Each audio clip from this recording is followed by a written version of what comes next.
Satres Narkoba Polres Langsa berhasil menggagalkan peredaran narkotika jenis sabu seberat 1 kg atau 1029 gram.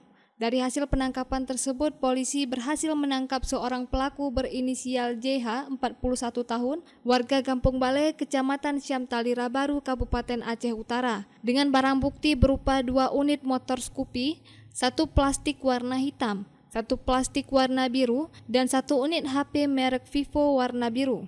Kapolres Langsa AKBP Andi Rahmansyah mengatakan, informasi diperoleh dari masyarakat bahwa yang bersangkutan JH mengambil narkotika jenis sabu dari Kabupaten Aceh Utara untuk diedarkan di daerah Kota Langsa, sehingga Kasat Res Narkoba dan Unit Opsnal memperluas penyelidikan ke daerah yang dimaksud untuk melakukan pencarian terhadap orang yang dilaporkan tersebut.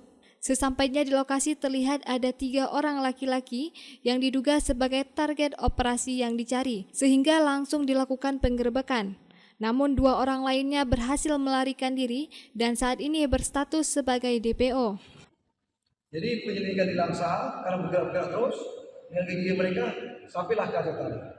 Sampai ujung dunia pun kita kejar karena kita tetap komitmen terhadap Allah. Atas perbuatannya, pelaku dikenakan pasal 114 ayat 2, subsidiar pasal 112 ayat 2, Undang-Undang Nomor 35 Tahun 2009 tentang narkotika dengan pidana penjara seumur hidup atau paling singkat 6 tahun dan paling lama 20 tahun penjara. Dari Langsa, Seli Novita melaporkan untuk Puja TV Aceh.